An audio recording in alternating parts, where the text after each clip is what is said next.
여러분, 이제 말씀을 나눌 시간이 되었습니다. 그동안 제가 여러분께 드린 말씀이 유튜브에 이렇게 다 저장이 되어 있는데 그것을 검색하시는 방법을 이렇게 띄워놓았습니다. 여러분께서 참조하시면 되겠습니다. 이제 말씀을 전하는 시간을 갖도록 하겠습니다.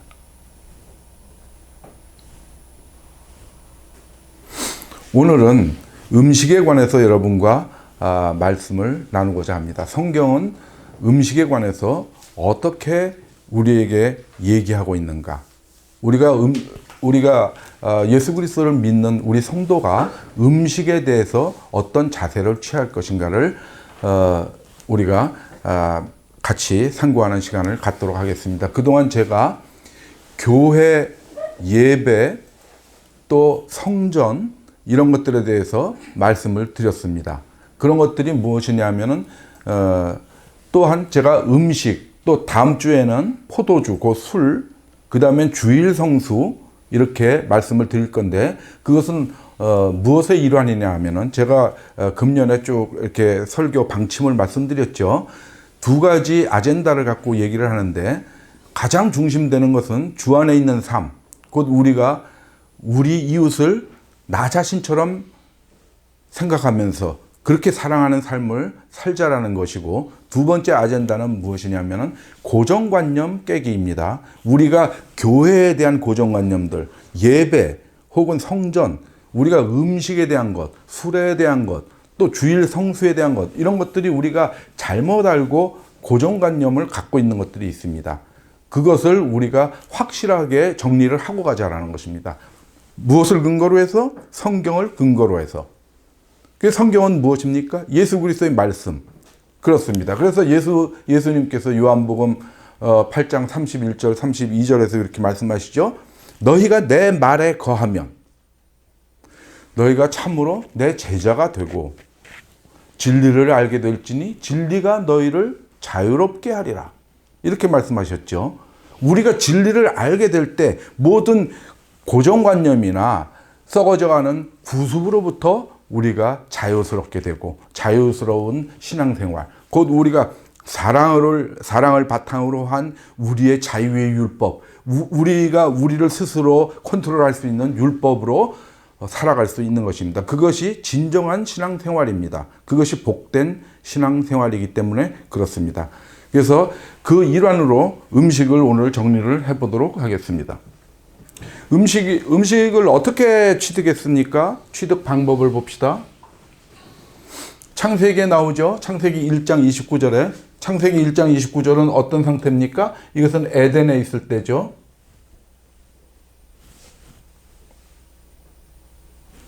에덴 동산에 있을 때입니다. 이 전자칠판이 민감해서 조금 그렇습니다. 여러분들이 양해를 구합니다. 에덴에 있을 때는 어떻게 됐죠? 하나님께서 뭐라고 말씀하셨습니까? 하나님께서 이르시되 내가 온 지면에 씨 맺는 모든 채소와 씨 가진 열매 맺는 모든 나무를 너희에게 주노니 너희의 먹을거리가 되리라. 채소나 열매 같은 것을 채집했었죠. 그래서 식물 채집의 시대였습니다. 인류사적으로 보면은 이 채집하는 채집 경제의 시기는 언제입니까? 이거 구석기 시대죠. 그 다음에 식물 구석기 시대에서 이제 넘어오게 됩니다. 그래서 식물을 채집을 하다가 채집 경제에서 이제 생산 경제 체제로 들어갑니다. 식물을 경작하게 됩니다. 농사를 짓게 되는 거죠. 농사의 시작이 되는 것입니다. 그래서 어떻게 됩니까? 에덴에 있을 때는 우리가 그냥 하나님께서 주신 그대로 따먹기만 하면 됐는데 에덴에서 쫓겨나죠. 여호와 하나님이 에덴 동산에서 그를 내보내요. 그의 근원이 된 땅을 갈게 하시니라. 농사를 짓게 하신 거죠. 농경의 시작입니다. 그래서 식물 경작하는 이것이 무엇입니까? 이것이 이때부터 인류사적으로는 신석기죠. 그래서 신석기 혁명이라고 그럽니다. 혁명적 사건이었습니다. 농사를 짓게 된 것이. 그래서 이것을 신석기 혁명이라고 영국의 선사학자 고든 차일드가 이렇게 명명을 했죠. 자기 저서 속에서 신석기 혁명이 일어나서 이것이 점점 발전하게 되죠. 그래서 이 농경과 목축을 겸하게 되고 야생동물 중에서 주로 초식동물 이제 그 고기가 연하고 그런 것들을 사냥도 하게 됐죠. 이것이 음식의 취득 방법이었습니다. 그래서 이제 농경과 목축을 이렇게 하게 되니까 어떻게 됩니까? 이 농경이라는 것이 신석기 혁명으로 해서 생산성이 굉장히 향상됩니다. 옛날에 이때는 한 사람의 칼로리를 충족시키기 위해서 하루에 10제곱킬로미터의 면적이 필요했었습니다. 그렇게 광대한 데서 수렵이나 채집을 해야 됐었죠. 근데 경작을 하니까 어떻게 됩니까? 500제곱미터면은 한 사람의 칼로리를 충족시킬 수 있었죠. 점점 발전해서 나중에는 이제 그 관계수로 이런 거 이제 관계농법을 하면서 농사가 더 발달돼 가지고는 이제 100제곱미터 정도만 한 사람을 이제 먹여 살리는데 필요한 면적이 됐죠. 그러니까 생산성이 엄청나게 향상돼서 이제 잉여 농산물, 잉여 재산이 생깁니다. 그리고 이제 농업이 발달하면 어떻게 됩니까? 농업이라는 게 맨 처음에는 이제 조금씩 자기가 시작을 했겠지만 나중에는 물을 대고 뭐하고 하면서 대규모로 사람들이 집약되게 되고 그러므로 해서 문명이 생깁니다. 그래서 점점 이제 문명화되게 됐죠. 사람들이 이제 모여서 어떤 성도 쌓고 그렇게 됩니다. 그래서 창세기 4장 7절에 보면은 뭐가 나옵니까? 가인이 에녹성을 쌓죠.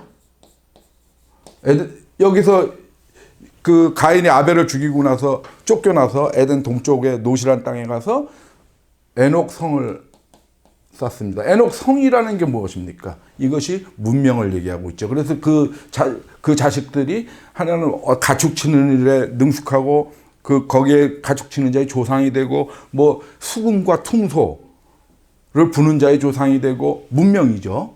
이미 수금, 퉁소 이런 악기를 다루는 사람. 그 다음에 쇠와 구리로 여러 가지 기구를 만드는 그런 것들이 나옵니다. 그러니까 점점 이제 여기 신석기에서 이렇게 이때쯤 에녹성 이때는 우리가 이미 청동기 정도라는 것을 알 수 있겠죠. 그래서 물론 성경에서는 아주 짧은 기간으로 얘기를 하고 있지만 이것이 창세기에서 우리 인류의 근원부터 시작해서 우리 인류사의 변천 과정을 우리에게 알려주기도 합니다. 그래서 이렇게 아무튼 바뀌어 나갔습니다. 이게 그 채집 방법의 일종의 진화 과정입니다.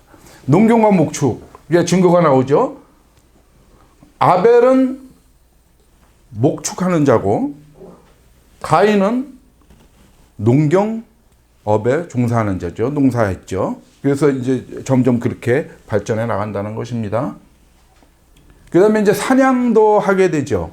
그래서 사냥술이 니므롯은 이제 누구냐면 노아의 증손자죠. 노아가 이제 이렇게 셈, 햄, 야벳의 세 아들이 있었는데 그렇게 가서 이제 계속 자손들이 나온 거죠. 용감한 사냥꾼이라고 그랬죠.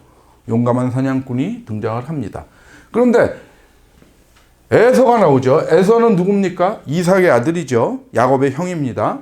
에서는 뭡니까? 익숙한 사냥꾼이라는 겁니다. 사냥도 이렇게 용감한 사냥꾼이었다가 익숙한 사냥꾼으로 점점 발전하게 되는 거죠. 사냥술이 발전을 하는 것입니다. 이런 변천사를 가지고 있습니다. 그래서 이제 채집 방법도 이렇게 점점 발전을 하는데 그러면 음식이 다양하게 됩니다. 창세기 1장 29절에서는 하나님께서 에덴 동산에서 이제 열매와 채소 이런 것들을 먹으라고 그랬죠. 근데 창세기 9장에서는 모든 산동물 너희의 먹을 것이 된다. 이건 누굽니까? 누구한테 하신 말씀입니까? 이건 노아입니다. 노아의 홍수 후에 이렇게 음식을 확대시켜 주죠. 음식의 대상을 모든 산동물. 그러니까 사냥도 사냥해서도 되고 목축을 해서도 되고, 그전에는 목축을 해가지고 무슨 우유나 무슨 우유를 치즈로 만들고 그런 것들로 했겠죠. 그런데 이제 모든 산 동물이 먹을 것의 대상이 됩니다. 그래서 이 사냥꾼, 이것은 노아한테 모든 산동물을 먹을 것으로 허용한 이후에 사냥꾼들이 얘기가 나오는 것이죠. 아까 그 9장이고 창세기 10장하고 25장에 나오는 얘기입니다. 사냥꾼들은 에서의 사냥. 그래서 이제 노아가 포도나무를 심었죠. 그래서 포도주를 마셨습니다. 포도주를 생산해서 되겠습니다. 포도주가 또 이제 음식에 추가가 됐죠. 그래서 이 포도주라는 것이 처음 등장하죠, 성경에. 이 구절에서 처음 성경에 등장을 하는 것이 되겠습니다. 포도주에 대해서는 다음 주에 자세히 말씀드리도록 하겠습니다. 그 다음에 야곱이 어떻게 됩니까? 떡과 팥죽을 에서에게 주죠. 에서가 사냥 갔다 들어와서 배가 많이 고팠을 때 이렇게 야곱이 팥죽을 쓰고 있었죠. 그러니까 그 붉은 것을 나에게 달라, 에서가 그랬죠. 그래서 붉은 것 그래가지고 이 별명이 에서가 에돔이죠. 에돔 붉음이란 뜻입니다. 그래서 결국은 에돔족의 조상이 됐죠, 에서가. 에돔은 사해 좀 밑에 지역에 주로 살던 부족입니다. 그래서 근데 야곱이 뭡니까? 빵과 팥죽. 근데 팥은 이게 동북아가 원산지라서 아직 그쪽까지 가지 않았었습니다. 그냥 우리 나라 사람들이 알기 쉽게 얘기를 한 거고, 렌틸 스튜입니다. 렌틸콩. 렌틸콩을 죽처럼 쓴 거죠. 렌틸콩도 붉죠. 렌틸콩 여러분들 아시죠? 이제는 렌틸콩도 많이 나오죠. 마켓 같은 데 가면은. 그래서 렌틸 스튜라고 이렇게 돼 있습니다. 그것을 이제 번역하기를 팥죽이라고 한 것이죠. 그래서 여하튼 이렇게 점점 음식이 다양화되고 발전하게 되는 것이죠. 그래서 창세기 27장 9절에는 뭐냐면은 이게 좋은 염소 새끼 2마리를 내게로 가져오면 내가 그것으로 네 아버지를 위하여 별미를 만들겠다. 누가 누구한테 하는 얘기입니까? 이 아버지는 누굽니까? 이삭이죠. 이것은 내 아버지 할 때 이것은 누굽니까? 야곱입니다. 내가는 누굽니까? 리브가입니다. 리브가는 누구죠? 리브가는 이삭의 아내요, 야곱의 어머니죠. 근데 두 형제가 있었는데, 야곱과 에서가 있었는데, 에서는 사냥하기 좋아하고 사냥한 고기를 갖다가 맛있게 항상 이삭한테 바치니까 이삭은 야곱을 좋아했고 에서를 좋아했죠, 에서. 그 다음에 야곱은 조용한 성격이라서 집에 주로 머물면서 이제 어머니 일도 많이 도와주고 그랬겠죠. 그래서 리브가는 야곱을 사랑했습니다. 그래서 야곱한테 축복을 받게 하기 위해서 이제 맛있는 거. 그러니까 별미라는 것이 무엇입니까? 이미 요리의 다양화가 되는 것이죠. 요리가 점점 발전하는 것이죠. 그렇게 되려면 그냥 고기만 구워서는 되겠습니까? 갖은 양념 같은 것들이 이제 동원이 되겠죠. 그만큼 음식이 다양화되고 있다는 것을 이제 창세기에서 쭉 보여주고 있습니다. 그래서 이삭이 뭘 좋아했냐면 사냥한 고기에다가 포도주 한 잔 곁들이는 거. 그런 거 좋아했었죠. 근데 이제 광야로 나왔습니다. 아까는 이제 그 애굽으로 가기 전의 광경들이죠. 그래서 애굽에서 400년 동안 이스라엘 백성들이 있다가 모세가 이제 그 이스라엘 백성들을 이끌고 나오는데, 가나안 땅으로 가는데 가기 전에 40년 동안 광야에서 헤매게 되죠.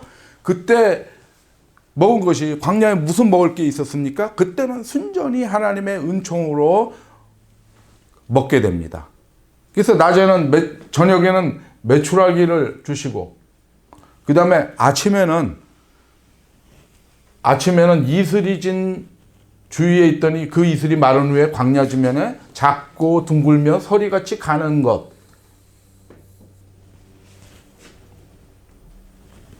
이렇게 줍니다. 그래서 아침에는 이것을 먹고 저녁 때는 이제 고기를 먹게 되죠. 광야 생활하면서. 이것이 무엇입니까?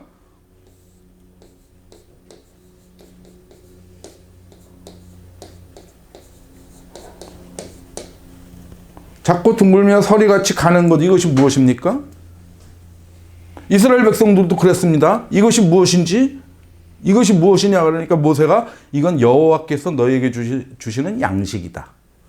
그래서 이것이 무엇이냐라는 것이 히브리어로 만나입니다. 만나의 뜻이 그렇습니다. 그래서 만나라는 것이 만나라고 그래서 그것을 부르게 됐습니다. 이스라엘 백성들이. 그래서 이 만나는 뭡니까? 16장 31절에 이렇게 나오죠. 가시같이 희고 꿀 섞은 과자처럼 달았다. 맛있다.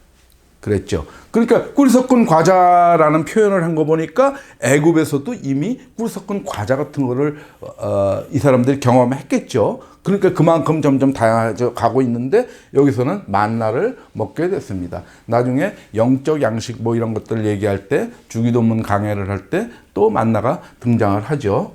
또 자세히 말씀을 드리도록 하겠습니다. 이렇게 그 다음에 음식의 다양화인데 뭐냐면은 여기서 광야 때까지 음식이 나오는데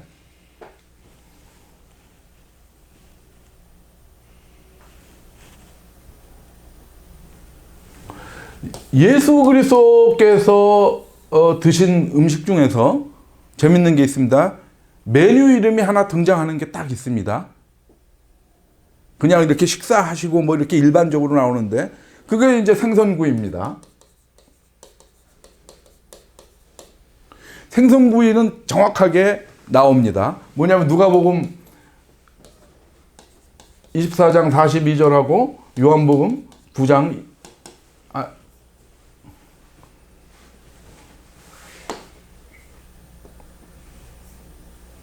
요한복음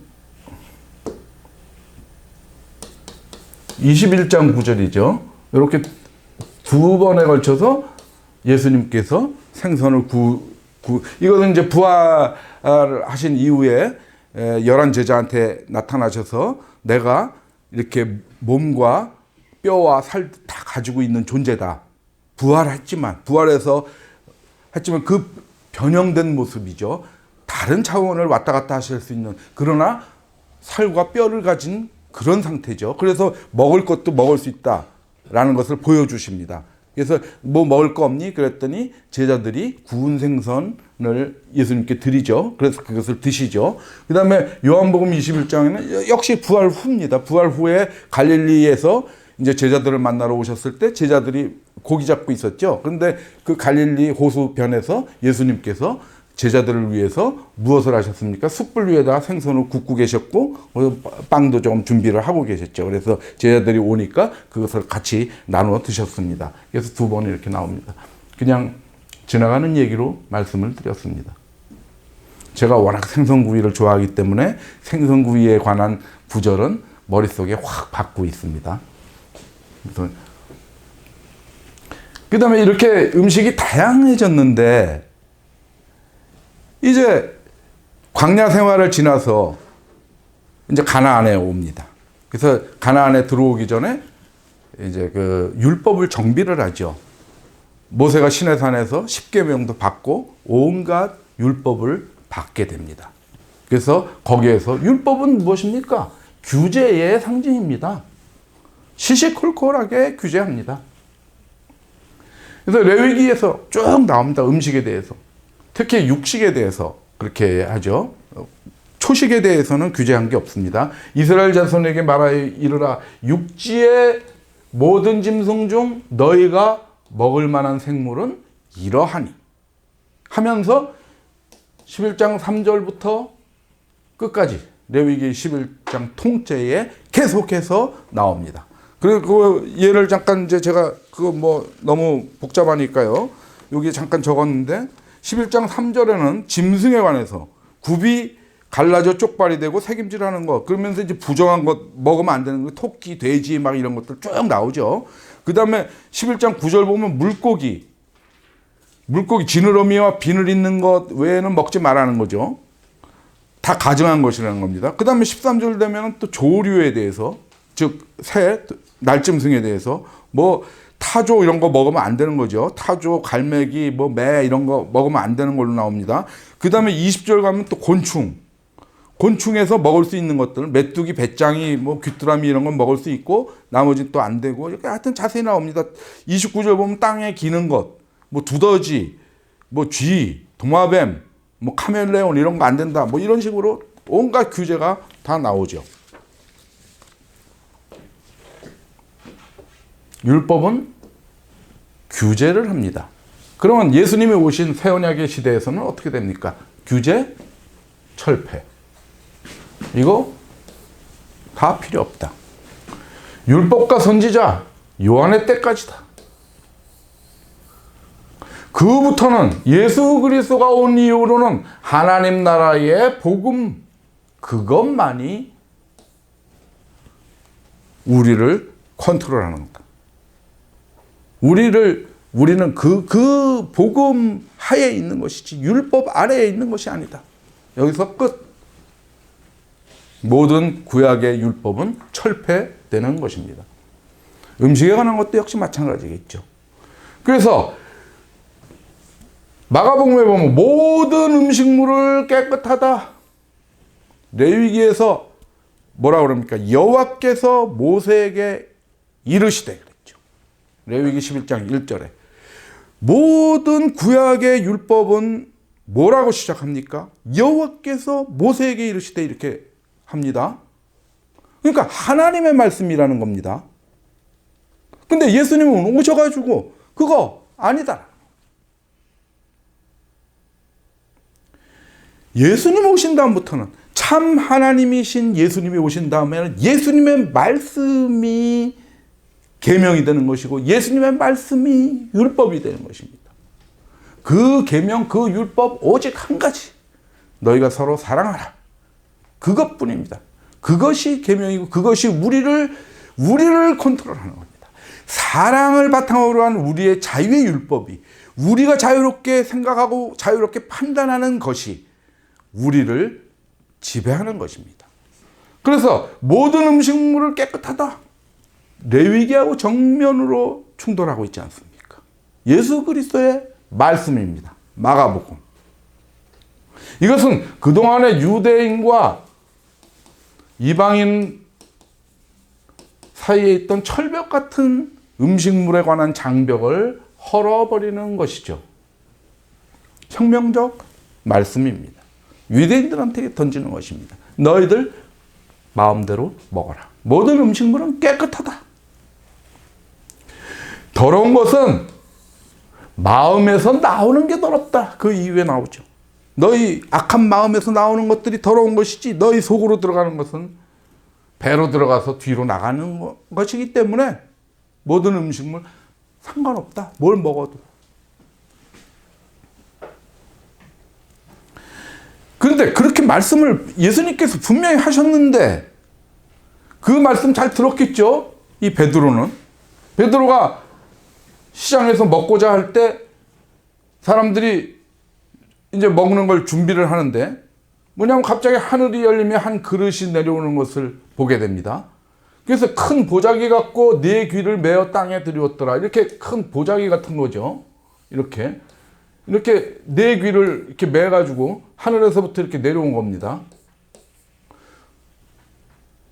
그러면서 뭐가 있습니까? 그 땅에 그 안에는 각종 네 발 가진 짐승, 기는 것, 공중에 나는 것 이런 것들이 막 여기 있는 겁니다. 막 이렇게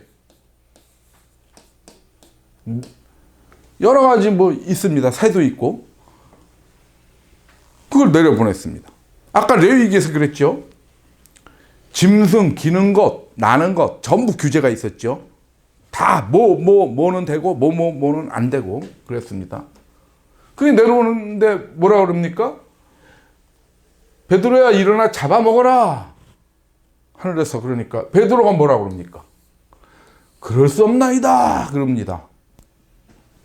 왜? 보니까 잔뜩 자기가 보는 레위기에 있는 부정한 것들이 거기 보자기에 담겨 있거든요. 그러니까 하나님께서 뭐라 그럽니까? 하나님께서 깨끗하게 하신 것을 네가 속되다 하지 말라. 그런 거 없다 이겁니다. 왜? 하나님께서 깨끗하게 하셨습니다. 이미. 왜? 예수님께서 그렇게 얘기하셨으니까. 예수님께서 모든 음식물은 깨끗하다 그러지 않았습니까? 예수님이 하나님입니다. 예수님의 말씀으로 모든 음식물이 깨끗하게 되어졌습니다.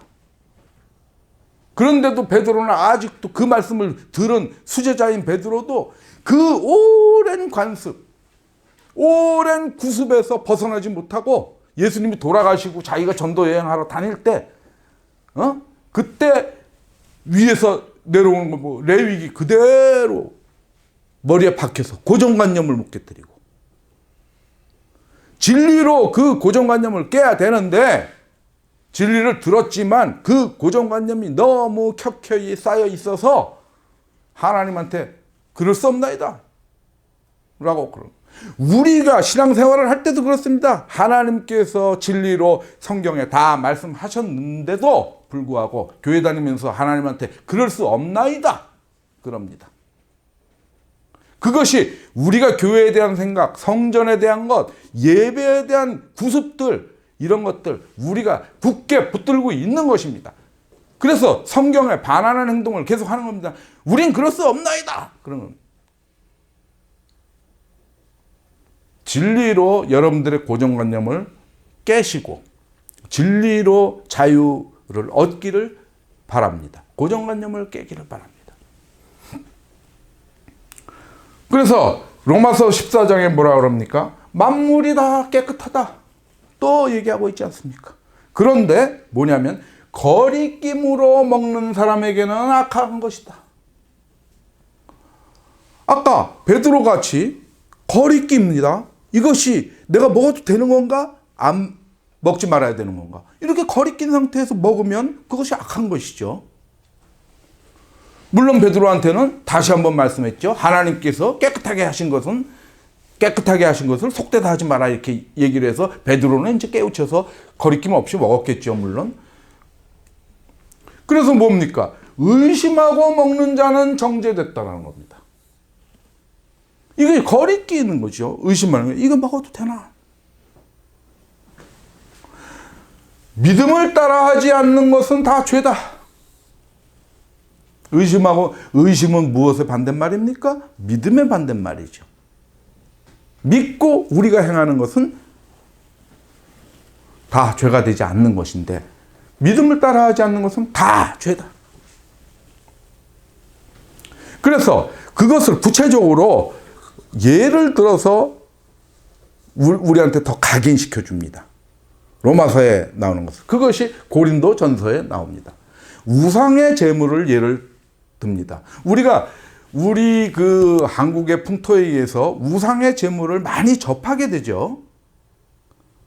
우리 친척 중에 제사 지내는 사람들이 우리 어쩔 수 없이 저도 옛날에 그 처갓집에서 제사를 항상 지내기 때문에 그날 명절에 이제 사람들이 많이 모이니까 당연히 거기에 가게 되죠. 근데 물론 제사에 참여는 안 하지만 그 명절에는 우리 한국은 이제 제사 지내는 집들은 제사를 지내니까요. 그러면 이제 제사 지내고 나서 그 음식물이 나오게 되죠. 그런 것들을 어떻게 할 것이냐라는 겁니다. 우리가 그것을 어떻게 대해야 될 것이냐. 아까 로마서 14장에서 거리끼고 먹는 것은 악이다. 악한 것이다. 믿음을 따라하지 않는 것은 죄다. 이랬죠. 우상의 제물이 나오는 것입니다. 우상의 제물을 먹는 일에 대해서 우리가 우상은 세상에 아무것도 아니며 하나님은 한 분밖에 없는 줄 아노라. 우상은 아무것도 아니라는 겁니다. 우리가 그걸 압니다. 그러니까 우리는 그 우상이 아무것도 아니기 때문에 아무것도 아닌 거한테 아무것도 아닌 어떤 형식적인 일을 한 것이므로 그 음식을 먹는 데서 우리가 거리낄 게 하나도 없죠. 그냥 먹으면 됩니다. 그러나입니다. 이 지식은 모든 사람에게 있는 것은 아니므로 우상이 별거 아니고 하나님은 오직 한 분이시라는 것을 아는 사람, 그것을 모든 사람이 아는 게 아니므로 어떤 이들은 지금까지 우상에 대한 습관이 있어서 우상의 제물로 알고 먹는 거로 그들의 양심이 약해지고 더러워지느니라. 이것이 뭡니까? 의심하고 먹는 것이죠. 이것이 어떤 우상이라는 것이 실존하는데 그에게 바쳐진 재물이다라고 생각하는 사람들이 있다라는 겁니다. 왜냐하면 우리처럼 우상은 그거 아무것도 아니다. 거기에 뭐 제사를 지내는 것도 우리가 얼마든지 거리낌 없이 먹을 수 있다. 그러나 그렇지 않은 사람도 있다라는 것입니다. 그런즉 너희의 자유가 우리의 자유스러움이 우상의 재물에 대해서 우리가 자유스럽게 생각함이 믿음이 약한 자들에게 걸려 넘어지게 하는 것이 되지 않도록 조심해라. 이들에게 장애물이 되지 않도록 믿음이 약한 자들한테 우리가 자유스럽게 먹지만 믿음이 약한 자가 있어서 주변에 있어서 그들이 거리낌 속에서 저렇게 김 장로님께서 저렇게 드시니까 나도 먹어도 되겠지. 그러나 나는 찝찝한데 이거 먹으면 안 될 것 같은데 그런 사람이 있을 때는 조심해 주라는 것입니다. 충분히 설명할 수 있는 그런 어떤 기회가 주어지지 않는다면 여러분들이 안 먹는 게 좋습니다. 그런 사람들 앞에서. 그래서 제가 이제 예전에 우리 딸내미가 어렸을 때 도봉산에 이제 휴일이 되면 가끔 이제 갔습니다. 제가 좀 자주 갔는데 거기에 가다 보면 이제 도봉산 이렇게 거의 한 3분의 2쯤 가면 천축사라고 있죠. 아주 조그맣지만 예쁜 절이 있었습니다. 천년 고찰인데 여기 가다 보면 이제 배가 고픕니다. 근데 여기에서 휴일에 뭘 줬냐면 비빔밥을 줬습니다. 그래서 딸내미가 올라가는데 이제 막 아빠 배고파요. 그래서 조금만 더 가면은 맛있는 밥을 먹을 수 있어. 그랬습니다. 그러니까 이제 하고 따라왔는데 이 아빠가 어디를 데리고 가냐면 절로 들어갑니다. 천축사로 들어가서 비빔밥을 딱 갖다 주죠. 근데 이제 우리 딸내미는 그것을 먹질 못했습니다. 저는 맛있게 먹었죠. 먹고 나오면서 그냥 공짜로 나오진 않죠. 그 시주함이 이렇게 있는데 이무이대로 낼 수 있는 식사값 정도는 이제 이렇게 내고 나오고 그랬었죠. 아주 오래전 얘기입니다. 우리 딸이 어렸을 때니까. 근데 이제 내려오면서 우리 딸이 그럽니다. 아니 아빠는 기독교인 아니세요? 맞지? 그 목사들에게 한참 전 얘기입니다. 맞지? 근데 어떻게 절에서 주는 밥을 그렇게 맛있게 드실 수가 있어요? 하고 물었습니다. 그때에 제가 이런 개념이 서 있었기 때문에 설명을 해줬습니다. 근데 그 애가 충분히 알아들었습니다. 그런 대상이라면은 문제될 것이 없습니다. 내가 상대방한테 충분히 설명할 기회도 있고 그 사람이 그것을 이해할 수 있는 대상이라면 그 앞에서 우리의 자유대로 그렇게 해도 됩니다. 그러나 만약에 그런 기회를 가지기가 좀 그렇고 그 사람이 또 충분히 아직 신앙의 단계에서 충분히 이해할 수 없다면은 우리가 우리의 자유를 자제하는 것이 좋다라는 것입니다. 하나님의 뜻을 위해서 하나님의 일을 하기 위해서 우리의 자유를 우리가 스스로 속박하는 것. 그것 또한 사랑의 행위인 것입니다. 우리 성도들의 자세는 항상 그것입니다. 남을 사랑하는 것. 무엇이 남을 사랑하는 걸까? 그것을 생각하는 것입니다. 내 멋대로 하는 것이 나한테 주어진 자유라고 해도 마음대로 행사하는 것이 아닌 것. 그것이 사랑인 것입니다. 그래서 우리가 음식을 대할 때 반드시 필요한 것이 배려의 정신입니다. 지금까지 얘기한 게 다 그거죠. 그거 다시 한번 정리를 해보자는 겁니다. 고린도전서 10장에 보면은 자기의 유익을 구하지 말고 남의 유익을 구하라. 이것이 무엇입니까? 사랑의 정신이죠. 고린도전서 13장 사랑장에서 뭐라고 그럽니까? 사랑은 자기의 유익을 구치 않고. 사랑입니다. 이것이. 무릇 시장에서 파는 것은 양심을 위하여 묻지 말고 먹으라. 시장에서 파는 건 다 먹으라는 겁니다. 시장에서 파는 건. 이거 양심을 위하여 묻지 말고 먹으라는 건 뭡니까? 너네 양심을 위해서 양심에 거리낌 없이 먹으라는 겁니다. 너네는 모든 걸 다 먹으라는 겁니다. 왜? 땅과 거기 충만한 것이 주의 것이기 때문에. 주님께서 만드셨고 주님께서 너희를 위해서 주셨기 때문에 모든 것 먹는 게 가하다. 그래서 불신자 중에서 누가 너희를 청할 때 너희가 가고자 하거든 너희 앞에 차려놓은 것은 무엇이든지 양심을 위하여 묻지 말고 또 그러죠. 거리끼지 말고 먹으라. 누가 너희에게 이것이 재물이라 말하거든 알게 한 자와 그 양심을 위하여 먹지 말라. 아까 우상의 재물 다 먹어도 된다고 그랬죠. 근데 여기서 조건이 무엇입니까? 누가 너희에게 이것이 재물이라고 말하거든 그 말한 자 알게 한 자와 그 양심을 위하여 먹지 마라. 그 사람이 이게 누가 청해서 했는데 음식을 내놨는데 이거 우상의 재물입니다 하고 내놓으면 먹지 말라는 겁니다. 아까 제가 말씀드렸죠. 이 사람한테 충분히 이걸 먹어도 된다라고 다 설명한 뒤에는 먹어도 됩니다. 근데 이 사람이 마음대로 판단할 그런 상태에서는 먹으면 안 됩니다. 내가 말한 양심은 너희의 것이 아니다. 너희 양심대로 하라는 게 남의 것이다. 어찌하여 내 자유가 남의 양심으로 말미암아 판단을 받으리요. 이 사람의 양심으로 판단한다는 겁니다. 우리의 자유스러운 우리의 양심의 행동을 우리의 자유를 그 사람 기준으로 판단한다는 겁니다. 그 판단의 대상이 되지 말아라.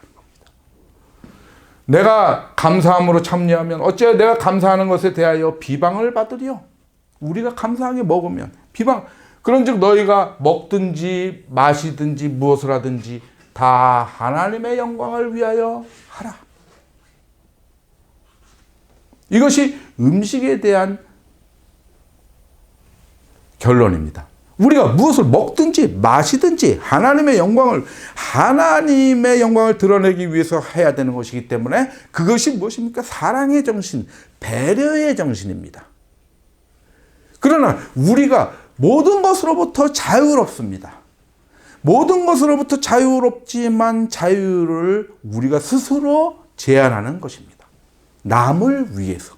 그것이 사랑입니다. 그것이 하나님께 영광을 돌리는 것입니다. 그것이 우리 성도가 음식을 대하는 자세인 것입니다.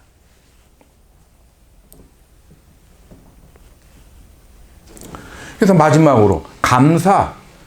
모든 육체에게 먹을 것을 주신 이에게 감사하라. 우리가 모든 음식을 주셨을 때 감사하게 되죠. 이것은 디모데전서에 감사를 정리하고 있습니다. 혼인을 금하고 어떤 음식물은 먹지 말라고 할 터이나 음식물은 하나님이 지으신 바니 믿는 자들과 진리를 아는 자들이 감사함으로 받을 것이니라. 어떤 음식물은 먹지 말라고 하지만 그런 거 없다. 다 감사함으로 받으라. 하나님께서 지으신 모든 것이 선하다. 모든 것이 좋은 것이다. 감사함으로 받으면 버릴 것이 없다. 다 일목요연하게 음식에 대한 자세를 정리하고 있습니다. 하나님의 말씀과 기도로 거룩하여진다. 그래서 이것이 우리가 식사 기도의 근거가 됩니다. 우리가 음식을 먹을 때 항상 하나님께 감사함을 표시합니다. 그 감사로 인해서 우리의 음식이 거룩하여집니다. 레위기에서 암만이 이것이 부정하다 떠들었지만 그것이 아니고 예수님께서 모든 음식물은 깨끗하다 하셨고 그 선언으로 모든 음식물이 깨끗하여진 것이고 그래서 베드로처럼 거리낌을 가질 필요가 없는 것이고 더군다나 하나님께 우리가 이 음식에 대해서 감사하면 모든 것이 더 깨끗해지고 거룩하여짐이라 이것은 깨끗하여진다라는 것이죠. 그래서 오늘 음식에 대해서 우리 성도가 취해야 될 자세, 음식을 어떻게 보고 어떻게 생각하고 어떻게 대해야 할 것인가, 그것에 대해서 설명을 드렸습니다. 다음 시간에 말씀을 드리려고 했었는데 이번 시간에 조금 말씀드리고 갈 것이 이번 시간에 하는 것이 시간상 조금 더 나을 것 같아서 말씀을 하나 좀 드리겠습니다.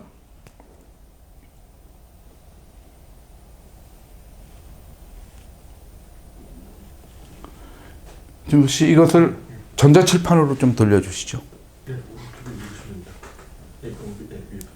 요거는 까만 거고요.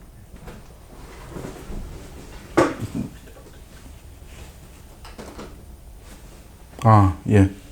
아직도 좀 서툰 면이 있었죠.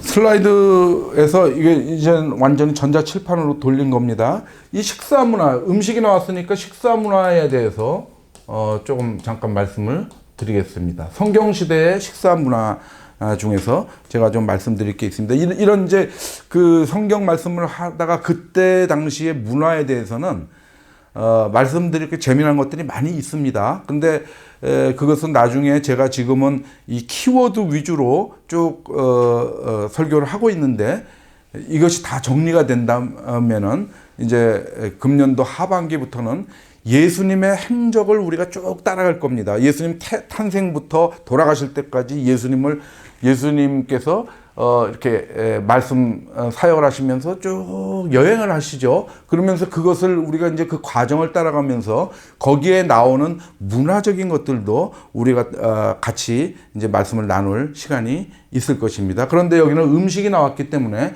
식사 문화를 하겠습니다. 맨 처음에 그 무슨 구석기 시대, 그러니까 우리가 식물을 채집하고 그럴 때는 아무 데서나 막 이렇게 먹었겠죠.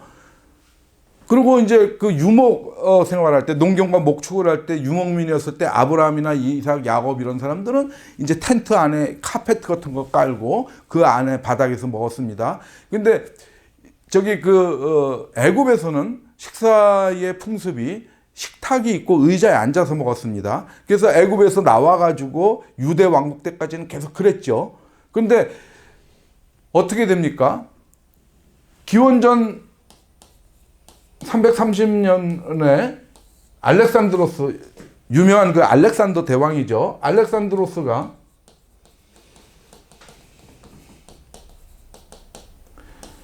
지중해 세계를 제패하죠. 그래서 이때부터 이 기원전 330년이니까 예수님 오시기 330년 전이죠. 약. 이때부터 계속해서 무엇입니까? BC 30년, 기원전 30년, 클레오파트라가 로마의 아우구스투스한테, 성경에 나오는 아구스도한테 패퇴할 때까지, 그러니까 딱 300년이죠. 이때까지는 완전히 그리스 제국이 온 지중해 세계를 지배했습니다. 300년 동안 지배했습니다. 그 이후로도 문화의 지배는 계속됐습니다. 300년이라는 게 어마어마한 세월입니다. 그래서 이 모든 지중해 세계는 헬라 문화 속으로, 헬라 문화화 됐습니다. 그래서 식사 문화 또한 마찬가지가 되었습니다. 그래서 이 그리스 사람들은 어떤 자세로 식사를 했느냐 하면은 비스듬히 누워서 식사를 했습니다. 우리가 종교 영화를 여러분들 많이 보셨죠? 배너가 이렇게 잡혀가기 전에 이제 배너가 좋은 집안이죠. 상류층인데 그 식사하는 장면이 나오죠. 이렇게 그냥 이렇게 편안한 자리에 앞에 이렇게 식사물이 있고 이렇게 기대어서 비스듬히 누워서 먹죠. 근데 코바디스 같은 영화에 보면 네로가 이렇게 연회를 베풀 때 그 원로원 의원들하고 네로하고 같이 이렇게 연회를 할 때 다 그 자세로 전부 이렇게 누워 있죠. 앞에 뭐 황제가 있든 뭐 하든 상관없이. 왜냐하면 그게 그냥 식사 문화였기 때문에 그렇습니다. 그래서 우리가 보면은 최후의 만찬이라는 그림이 있죠. 누가 그린 겁니까? 레오나르도 다빈치. 그 위대한 화가죠. 그 장면이 어떻습니까? 이렇게 테이블이 있죠.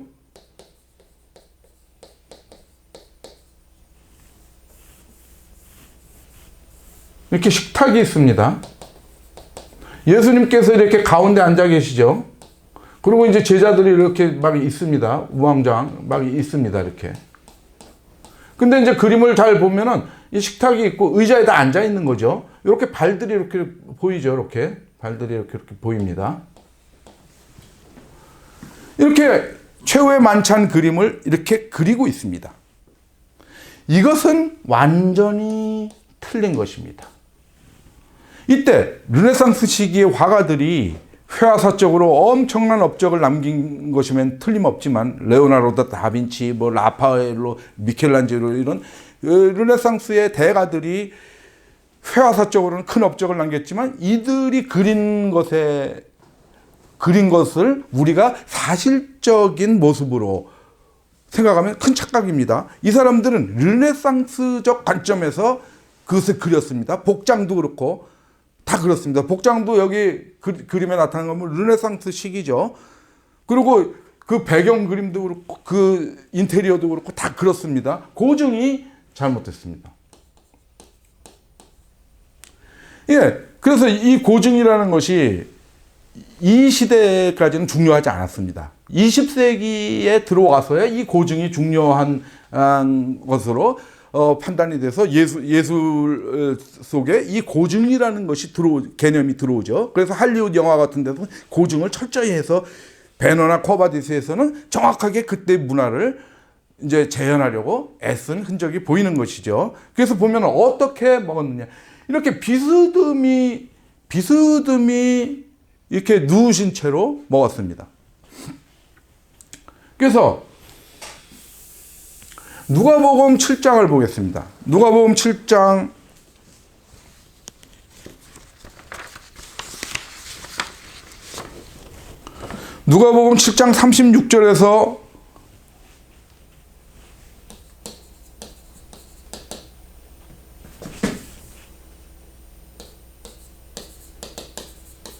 36절에서 38절까지 보면은 무엇이 나옵니까?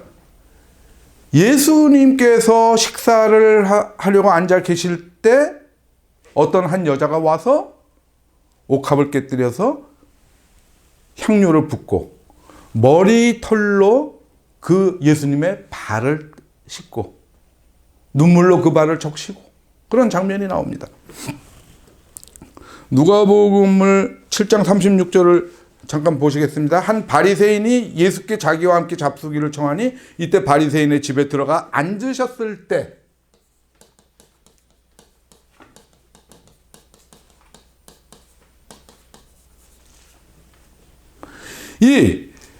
이것이 무엇이냐면 앉으셨을 때 앉다라는 동사가 헬라어로 아나케이마입니다.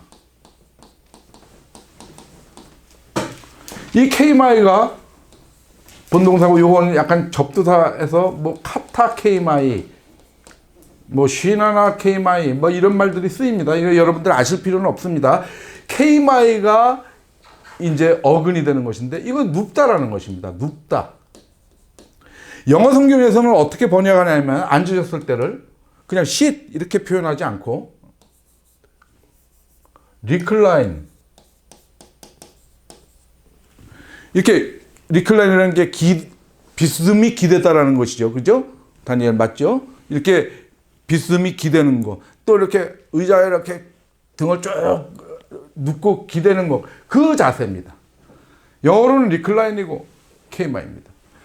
여기 보면은 그 동네에 죄를 지은 한 여자가 있어 예수께서 바리새인의 집에 앉아 계심을 알고 향유 담은 옥합을 가지고 와서 예수의 뒤로 그 발 곁에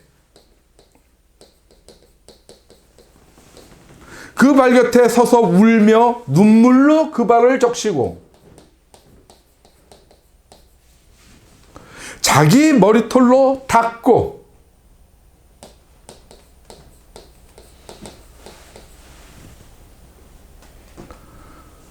그 발에 입 맞추고 향유를 부으니 아까 이렇게 식탁에 앉아서 예수님이 계신 의자에 앉아 계시는 상태, 발이 식탁 밑으로 와 있을 때 이 표현이 가당키나 한 것입니까? 그 여자가 예수님의 발 곁에 와서 눈물로 그 발을 어떻게 적십니까? 식탁 밑에 있는데 그 발이. 그 발 곁에 선다는 게 말이 됩니까? 안 되죠. 그리고 어떻게 머리털로 향유를 여기다 붓고 머리털로 하려면 이거 뭐 보통 일이 아니죠. 그게 아닙니다. 뭐냐면 그때 식사 자세는 뭐냐면 이렇게 푹신푹신한 데 있으면은 예수님께서 이렇게 한 팔로 괴고 이런 자세입니다. 이런 자세고 이렇게 다른 팔로 그릇에 있는 것을 이렇게 집어 드시는 것이죠. 이렇게 쭉 누운 자세이기 때문에 그 여자가 발 곁에 서서 눈물로 그 발을 적시고 향유를 이 발에다 붓고 머리털로 이 발을 닦을 수가 있었던 것이죠. 이런 자세로 식사를 하셨다면은 이것이 불가능했습니다.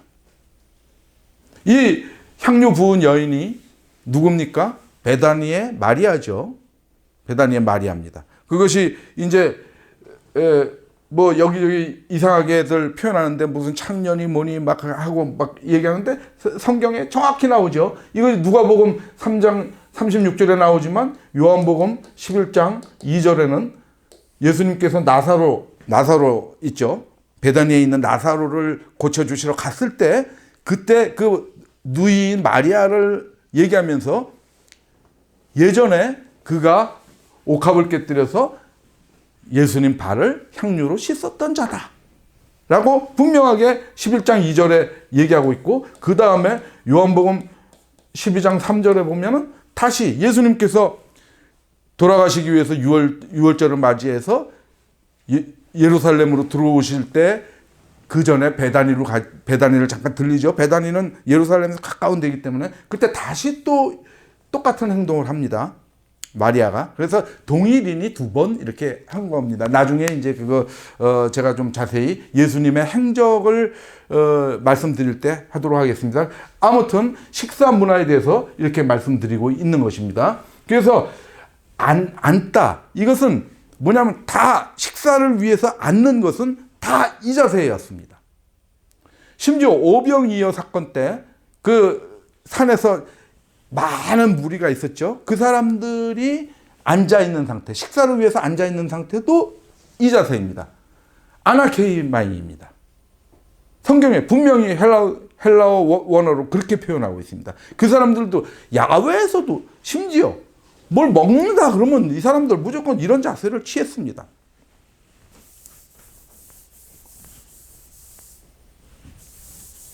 그냥 문화적인 얘기를 잠깐만 오늘 말씀한 끝에, 그러면은 우리가 이제 말 나온 김에 6월절에서 6월절 만찬을 하시죠. 최후의 만찬이죠.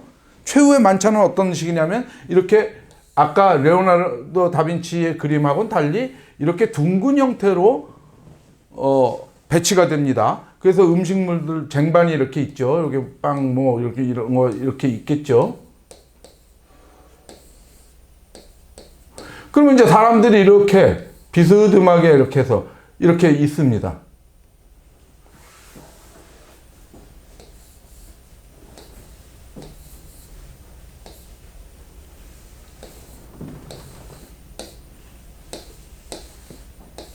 그래서 이제 이런 자세들이죠. 비스듬히 누워있는 자세입니다. 그림 실력이 약해서 이제 대충 이렇게 그렸습니다.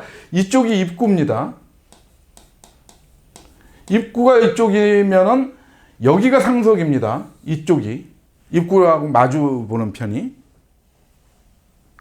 근데 이 식사 문화를 보면은 예수님이 앉으셨던 곳과 사도 요한과 베드로와 예수님을 판 가룟 유다가 어디에 있었는지를 우리가 알 수 있습니다.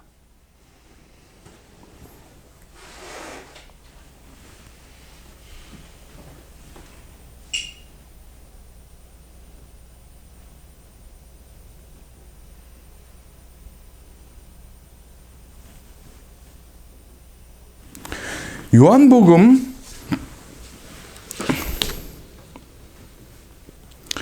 13장 21절부터 보면은 이 장면이 쭉 나옵니다. 예수께서 쭉 말씀을 하시고 이 중에서 나를 파는 자가 한 명 있다. 그러니까 막 독려하죠. 그래서 예수의 제자 중 하나, 곧 그가 사랑하시는 자가 예수의 품에 의지하여 누웠다. 예수의 품에 의지하여 누웠다. 아까 레오나르도 다빈치의 이 식사 장면에서 의자에 다 앉아 있는데 누가 품에 의지하여 눕겠습니까? 상상이 안 되는 장면이죠. 여기 남들 다 잘 의자에 앉아서 먹고 있는데 품에 의지해서 이렇게 누가 자빠졌다. 이게 말이 됩니까? 안 되죠. 이런 자세면은 말이 안 됩니다. 이 자세입니다. 이 자세. 품에 의지하여 누운 것처럼 보이는 겁니다. 그래서 그 부자가 죽어서 지옥에 갔을 때 아브라함의 품에 있는 나사로를 보죠. 이렇게 아브라함이 이렇게 품에 아기처럼 안고 있는 게 아니라는 것을 여러분들이 아셔야 됩니다. 이런 자세입니다. 품에 이렇게 기대어 누운 것처럼 보이는 겁니다. 이것이 아나케이마입니다. 헬라어죠. 이렇게 돼서 여기서 예수님께서는 여기 계셨고 제일 입구하고 마주보는 중앙이니까 여기 계셨을 거고 이것은 사도 요한이고 24절 보면 13장입니다. 요한복음 13장 21절부터 26절까지를 여러분들이 참조하시면 여러분들 좀 성경을 좀 재밌게 읽으시라고 여담으로 이렇게 말씀드리는 겁니다. 음식에 대한 성도의 자세 이런 그 복음과는 뭐 큰 상관은 없더라도요. 우리가 말 나온 김에 이때 문화도 좀 알고 가자라는 겁니다. 그러면은 예수의 제자 중 하나 곧 그 사랑하는 자가 예수의 품에 의지하여 누워 있는데 베드로가 뭐라고 얘기하냐면 머리짓을 해서 누군지 한번 물어봐 이렇게 합니다. 요한한테. 그러니까 베드로는 여기에 있는 것이죠. 마주보고 있어야지 머리짓으로 이렇게 사인을 보낼 수 있겠죠. 이쪽 어딘가에 있다 그러면은 머리짓을 해봐야 요한이 그 발 뒤쪽에 있으면은 모르겠죠. 그래서 베드로가 여기에 있고. 그러니까 예수님께서 이제 이 베드로가 머리짓을 하니까 말씀하신 자가 누구인지 말하라고 이렇게 네가 한번 물어봐 그러니까 요한이 주여 누구니까 이렇게 물어보죠. 25절입니다. 그러니까 26절에 예수님께서 야 내가 떡 한 조각을 적셔 주는 자가 그야 하고 대답을 해줍니다. 그러면서 떡을 적셔 줍니다. 이 자세에서 떡을 적셔 줄 수 있는 자리는 바로 여기죠.